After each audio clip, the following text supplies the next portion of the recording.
5 দিন ধরে যুক্তরাজ্যের লন্ডন ক্লিনিকে চিকিৎসাধীন আছেন বিএনপি চেয়ারপারসন বেগম খালেদা জিয়া।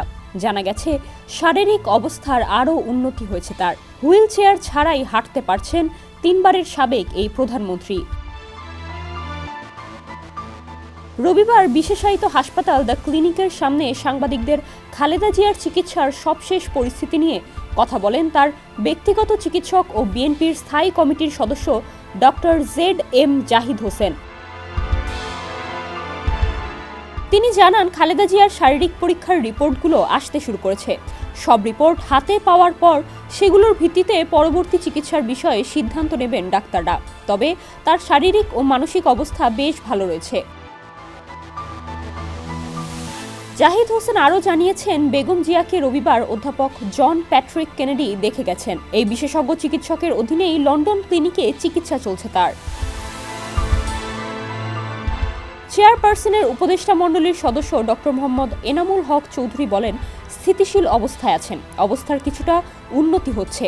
আজকে নিয়ে হাঁটাহাঁটি করছেন। এছাড়া পরিবারের সদস্যদের সঙ্গে থাকলে স্বাভাবিকভাবেই মানসিক কিছুটা উন্নত হয়। উনি সবসময় দেশের খোঁজখবর নিচ্ছেন, জনগণের সমস্যাগুলো সমাধানের জন্য আমাদের তাগিদ দিচ্ছেন। লন্ডনের দ্য ক্লিনিকে চিকিৎসাধীন মাকে দেখতে রোববারও আসেন বিএনপির ভারপ্রাপ্ত চেয়ারম্যান তারেক রহমান। সঙ্গে ছিলেন স্ত্রী জুবাইদা রহমান।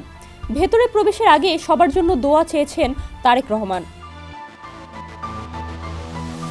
ছুটির দিনেও হাসপাতালের সামনে ভিড় করেন যুক্তরাজ্য বিএনপি নেতাকর্মীরা। অপেক্ষা করেন দলের চেয়ারপারসন ও সাবেক প্রধানমন্ত্রী বেগম খালেদা জিয়ার শারীরিক অবস্থার খোঁজ নেয়ার। চিকিৎসাধীন বেগম খালেদা জিয়া জনগণের পাশে থাকতে দলীয় নেতাকর্মীদের নির্দেশনাও দিচ্ছেন।